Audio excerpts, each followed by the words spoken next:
people here. Perfect. So I'll go ahead and get started since we're a few minutes off. I know people were coming over from the other session. I think they ran a little over. So I see people are looking to hire, looking to bring in their first employees. Perfect. Perfect. So I know we have a lot of people here. So I really appreciate you joining me. My name is Lorri with Jan's Jewelry Junction, or JJ Junction as we call it. I was an eBay up and running grantee, and they asked me to talk to you about some of the keys to hiring and training employees. Next slide, please. So, you know, I've been doing this for 25 years on eBay. It has always been my sideline. It's been something I use to get those little extras, work part-time. I had a full-time career. I now am, I guess you'd say, semi-retired, raising my special needs daughter and continuing to do my eBay journey. You know, this allows us to move from our original jewelry art in a park setting to our collectibles and most recently soft goods, clothing, shoes, things like that. So I have branched out. Whether you're a one-person shop or a team of 10, I really want you to think outside your box for your next employee. That's what I'm kind of here to talk to you about. I get asked all the time in my mentorship groups, how do I find a virtual assistant to do all my listings, or an in-person assistant to do all the steps that I ever do every day? Well, honestly, you know, my answer usually is, you're not going to replace yourself. You can't download your brain, obviously. You can't find that person instantly. It would be great, but you can definitely train people. You can definitely find people who have specific skills to complement your team or to fit in certain niches. So does that mean you shouldn't hire? Of course not. We all want to achieve that better work-life balance. So I really think you need to get some of your time back by thinking about ways you can do it a little differently. So I'm going to challenge you to consider 3 things. What are your processes? Who can help you with those processes, and how you can make this an effective use of your time. So let's dive into that a little bit. Again, put your questions over in the Q&A because I'll go there after. It's going to be a little hard to monitor the chat, and we'll tab over there and get some questions answered at the end. Next slide, please. So, let's talk about some of the benefits of getting your assistants. We know the general benefits: getting your productivity increased, scaling, adding talent to your team, and best of all, of course, improving your work-life balance. And it's hard to delegate, I know, but we're small business owners and we want to provide the highest level of customer service. So sometimes we think we have to do it all. But what specifically can assist you depends on the steps and processes you take every day. So an assistant could increase your sourcing, could help you add more listings or branch into new categories, maybe improve your listings. Don't forget to look at your listing quality report, look at your photos, your titles, maybe that search engine optimization, because we all know you can't, they can't buy what they can't find. So maybe there's an assistant that can take over the task you really dislike. You know, maybe someone who comes over and steams the clothes, takes your photos, frees up your time, maybe takes things to shipping. There's a lot of things that will increase your better quality pictures, you know, will get your tasks done more efficiently, and, you know, help you get more sales as a result. Maybe it's simple as prepping those boxes for shipping, you know, getting things to the post office. Help can come in those many forms, but you got to be flexible because you're not going to know where you're going to find your talent. Personally, my business has 4 components, really: thrifting, consignment, retail arbitrage, and handmade goods, namely the jewelry. So I'm constantly pivoting to available inventory options as they come up for me. But I'm a big fan of the concept of on-demand help. You could delegate to someone if you know what you're going to need to do. So think about the summer, as they talked about in the other sessions, and what you need to do to prepare not just for summer sales, but for your upcoming fall holiday season. Maybe there are specific preparation steps you could do short-term that someone could help you complete. You know, on a daily basis, I do simple things. I enlist my husband to pull my orders and do my postal runs. I use my differently able daughter to help me with my social media, because what teen doesn't know social media, right? So I personally see that mentoring and hiring is also a way to give back. Share your knowledge. It adds to my knowledge and it gives my team more knowledge. And that way it builds a more rounded team that I'm able to flex with when that inventory becomes available. The example of hiring my differently able daughter to help me, gives me those extra hands. She is awesome at scanning media, and she's great at sourcing and at garage sales, and she knows the teen trends. So that's always helpful to folks that are a little older like myself. So think through your steps and your talent pools and it helps me work out what assistant might benefit me long and short term. And in my daughter's case, it gives her learning opportunities. So it can be a win-win for everybody. Next slide, please. So do you really know your processes? Close your eyes and think about the 5 basic steps you take every day. So mine are responding to my orders and inquiries and first thing in the morning, sending out those offers to watchers, which I like to do in bulk on my desktop. I'm glad it's going to be coming to the mobile device.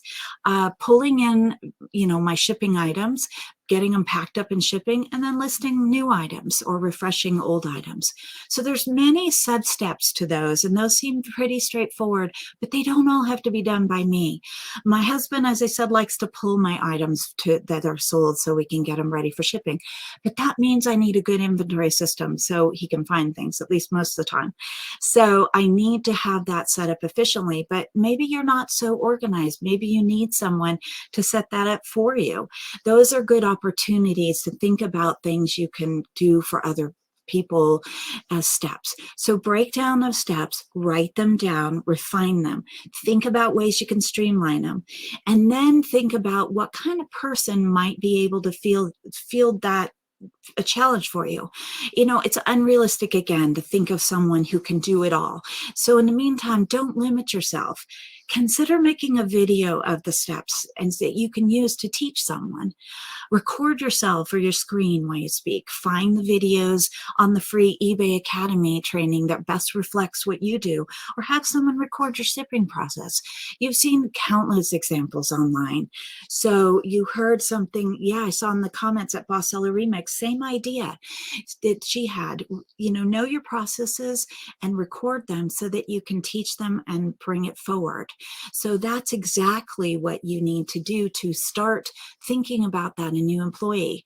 I know you're busy and it does take your time, and it takes some time to outline these steps, and you're going to have a much better handle on it. And it's okay to lose a little control. You're still the owner. You still have the big picture, but you're going to be able to fit more hours in your day, or it's more work into those hours, however you want to phrase that.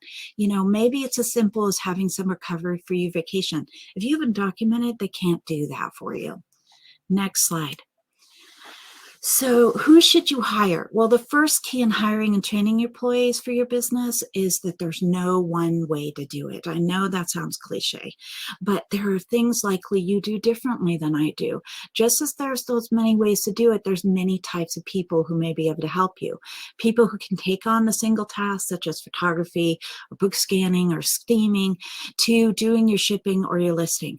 Be willing to trade your knowledge for your help. Have you ever met someone who said, hey, I'm good at a different subject than you, let's exchange information? Well, you can do that same thing with the parts and steps of your business. So think outside the box. eBay for many is their side hustle. They have full-time jobs like I used to. Remote workers or people who do it as virtually might be the best fit for them to craft that listing, to free up your time to do sourcing and help you do the parts you may want to do. So many workers have their own eBay stores. I know people who are eBayers and also virtual assistants. They may be able to help you logistically because they're familiar with it. Somebody I see in the chat contracts their sister-in-law. That's exactly the kind of thing I'm saying, is think about ways you can bring in friends, family, and other people in your community to help you. College and high school students, we all know they're available often during the summer. So gear them up for that holiday prep work. What do you need to do to pull out those Christmas listings? I sell them year round, but I do emphasize getting more of them ready for the holidays. What do you need to ramp up? What can you set up on your social media? Can they make those posts for you ahead of time so that you can update the banner in your eBay store, so that you can put out your coupons, so that you can hit Instagram with your advertising? There's a lot of things that people who are more savvy than even I am at tech can do for you in social media. So think about the things you can delegate, pay them to do those individual things, the measurements, the shipping, the postal services, the Christmas listings. There are both those in-person and virtual workers, but don't forget the part-time workers, the seniors, the differently abled persons. Those people are more likely happy to take a small task off your plate, and they might have the flexible schedule to meet your demand reads. Do it as pace rate, do a repetitive task. Stay-at-home moms and college kids, Vicki, you're right, are perfect for doing those things that are repetitive, that you may not like to do, that you need to do. Get those clothes ready to go. You know, keep it simple, but think of your worker pool as a way to benefit you. Larger businesses, and I know we have some people on here from those are people who may need a more jack of all trades, but that's okay. But they're so likely it's pieces that they could have that person train another or mentor somebody during the summer to help you out and get you to ramp up. Someone good at graphics and social media is probably that younger person, and they can often do it with little to no experience. So look at doing your graphics, your marketing, your social media, you getting your stuff out to others who can help you with those tasks. At the Boss Seller Remix that I was at last year, it was hosted at the Blind Center in Nevada. And one nice thing about that I also have access to in my community is the sheltered workshop, or a workshop that serves people who are differently able. In that case, they run their whole eBay store. They run a tech business where you can get refurbished computers. So shout out to them. They use people who are semi-sighted and fully sighted to strip off old tech for recycling. They repurpose and refurbish computers for resale. So it's a great opportunity to use some of your underutilized work pools, such as those things that you see in your community that the differently able folks might be able to help you with. There's often sheltered workshops and groups of people that are looking for job tasks that they can do, contract work, piece weight, things like that. There's also charities that want to partner with you. You may be able to help sell their inventory because they don't have a thrift store, and maybe a portion of the profits, you share with them and it goes back to them. So there's a lot of ways to partner with the talent pools in your neighborhood for a win-win situation. So I see that the Q&A is also getting some questions. I'll try to address them to update at the end of the session. So while the specialties like sneakers and cards and collectibles and autos are important, they're not essential to hiring someone or to knowing them. I've grown in categories that I've had to learn organically, but I also learned through mentorship and through this great community. The loyal employees that I've had, and I've mentored and taught the job, they were a huge asset to me. And then I support them when they move on to bigger and better things. It's okay. Maybe as you grow as a business, you'll be able to pay them more and they'll be wanting to stick around and stay with you forever. That's great.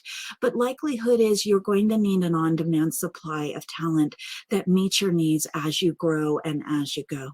Next slide, please. So how do you make it an effective partnership with your new assistant?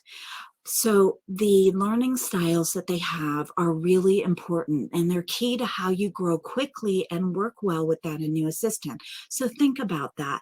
Not only should you know your processes and identify the steps to delegate, but what information and how you provide it to them is key to doing their job effectively and making it more efficient for you. For example, you have visual learners, auditory learner, or kinesthetic learners, people who learn by doing, and most people overlap. I need both visual and kinesthetic to make things effective for me. So take a minute to think about the key qualities that you have, that you're looking for in assistants when you think about these styles. Look beyond the basic expectations for reliability, communication skills, attention to detail, and look at their willingness to learn and their willingness to be taught.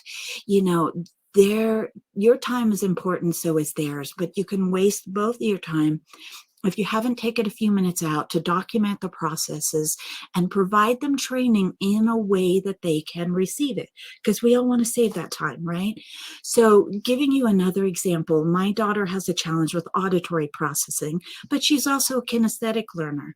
So I need to provide things for her that aren't just done orally. She can't take that information and retain it without me showing her and providing her a video that allows her to retain the information. It's essential that she had to be able to find her own solution to it, but from how I gave her the information. She can refer back to it at any time, and as a result, she's a much more effective learner. You know, I noticed somebody, I think Vicki mentioned in the chat, that sometimes your employees have never been on eBay. That's what, you know, I was going to say, that sometimes they've only been a buyer. They haven't seen the seller side.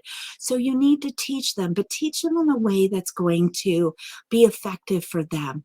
So some people need different tools. Just like I wouldn't ask my 4'6" daughter to get up on the top shelf without a step stool, you might need to turn on the video captions. You might need to provide it in a slower, more effective way. You know, there was another example I have is when I worked in an office and we had our computers systems were being changed from one to the other. We had 100 permits that had to be put aside and done on paper. But the system came back online, and we had to put all that old information in order to have it all up to date. Meanwhile, I got a new employee. So what did I have the new employee do? Put into the 100 items into that new system. Guess what? By the end of that 100-item repetition, they were the most effective person I had on the team. They could serve the customer well, and they were a huge asset in a very short period of time. So I hope that gives you some ideas. You know, we all know muscle memory is created by practice, but I think that will give you some ideas of how you might be more effective at conveying the information instead of expecting them to just download your brain and learn it your way. You're going to have to build that into your process. Next slide, please. So come up with the ideas of how and where you can scale to, really improve your work-life balance. Create your steps and put them in writing. Set you both up for success. The streaming, the scanning, the boxing, the shipping, the social media. Find ways you could be more efficient. Find things that you wish you could do, maybe didn't know how to do, or want someone who has that skill. But make that video, make your visual and verbal instructions, written instructions, and be willing to practice. It will save you time. You'll be more effective and efficient. So you can take on those other things, take on that new category, build, your process, hire your next person. I know a lot of us are one-person shops or use our family and friends, but don't be afraid to say, I'm still growing. The economy's not great. What should I do? No, go ahead and hire that extra person to take on that task because you've just freed your time. But be efficient. Think about chunking your time into 2-hour blocks. Pull your orders maybe as one process, boxing for shipping another. Commit 2 hours to it and then move on to another task and try to effectively manage it. Use a calendaring system. Block out the time. See how long it takes you. Time yourself doing it, but then time your employee doing it and have, expectation to check back in with them. No one model is right, but just as you pivot with your inventory, you sometimes need to pivot with your processes and employees to take advantage of their strengths. Use your onboarding process to figure out, are they more social or solitary? You might be more social or solitary. Have someone help you if you need to. But if you provide the information to them in a way that matches their learning style, it's going to be much more effective and they're going to get on board a lot faster. I promise it doesn't hurt. You have room to teach someone and let them move on. All the businesses will succeed in the end. Next slide, please. So today I wanted to just get you thinking about how to bring employees into your business. Delegating will frankly free up your time, as I keep saying, for your work-life balance and allow you to expand. It certainly has for me. I think focusing on the key parts of who and what you need, what their learning style is, and teaching to that style will help you see that benefit to hiring the assistant for your business. Bringing someone in to do the process is not likely going to work for all of it. So break it down, bring it in, find those things that frees you up, find that little extra chunk of capital you have that you can spend toward that actually will end up doubling and tripling your money as a result of freeing your time to do more sourcing, more listing, or whatever part of it that you choose to take on. There's a lot of underutilized talent pools. So don't be afraid to look out. Look for the differently abled. Look for the seniors, the stay-at-home moms, people who may be able to get into it for different reasons. Many of us get into eBay and reselling because to accommodate our differences. Maybe you can't hold a traditional job. So I can't speak higher about the importance of looking in those talent pools. They are a great place for your workers and a great way to partner for your business. Employees that come with knowledge of the platform, customer service skills, time management are great, but you can teach these skills. You don't realize you already do that to have a successful eBay business. So I can't emphasize enough, but build the team to fit the places that you need extra help. Reach out to others, learn from those people in this group in front of you. There's a huge and giving community here. So I really hope that you will use that. Reach out to me anytime. A strong knowledge of your steps and process will help you pivot. So next slide, please. Thank you again for letting me talk to you. I really appreciate eBay giving me this opportunity and for you guys showing up and talking and, giving us a sense of things that might help you come up with a few, tips, got a nugget out of this. There's a whole bunch of breakout groups coming after we take a little break here. I'm going to go to the Q&A and answer a few questions. Don't forget to apply for your up and running grant. It was an awesome opportunity to get your training, even us old timers. So, we can always learn. I learned a lot. I'll be just straightforward. I was able to ramp up a lot more when I retired with the help of the education extras that I got with the grant. So in addition to the capital, it's a great way to do it. So I'm going to go over to Q&A now. Let me see. How do we pay people? By the hours, by the piece. Hourly is a really good way to do it once they've become established. But I like to pay people by the piece when they're virtual because then their time is their own and you can incentivize them. I heard someone recently say that they incentivize them if they get a certain amount done over, say, a week's period of time, there's a bonus available for them. So it incentivizes them to do more. But maybe you're flexible. You just want 50 listings done a week, or you want them to be available between 10 and 12 every morning to help you box up your shipping. So when there's a task with you're there with them, working with them, and they know they've become effective for you, I definitely encourage hourly. But virtual, it's almost impossible to do hourly and make that effective use of your time.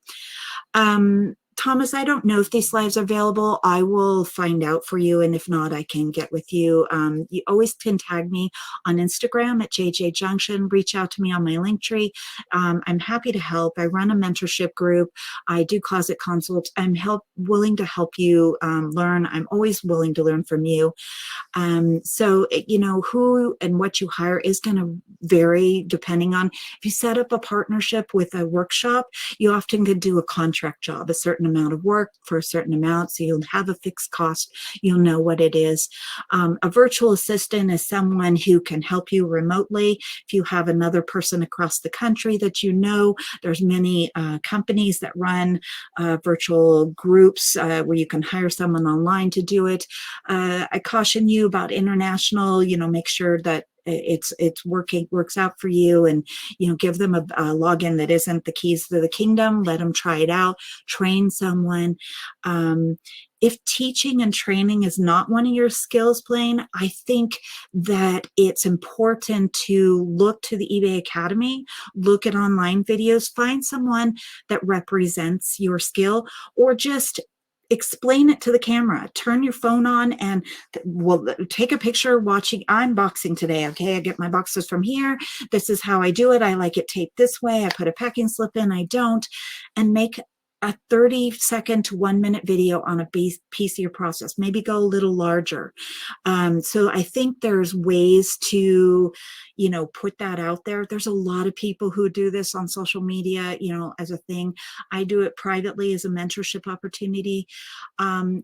how should you pay someone? I think you should do it with, the popular things, PayPal, Venmo, Cash App, things where you get a record of what they're doing, maybe by they draft them and you can see the drafts or virtually, or maybe you do an hourly, where you keep time and accounting.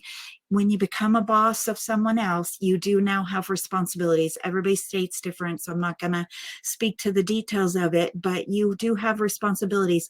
I treat people like independent contractors here in California. So that's a 1099 at the end of the year. So I have to keep track of that. There are definitely pros and cons to that. There's definitely pros and cons to overseas. You might be able to get somebody at a different hourly rate than we might expect here in the States. But that may be a problem with their VPN.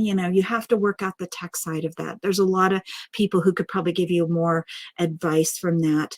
In terms of people to find them, there are a lot of organizations that provide qualified people out there for virtual assistants. But you know what? The community is your best opportunity. Talk to someone who uses one. See if they have more time.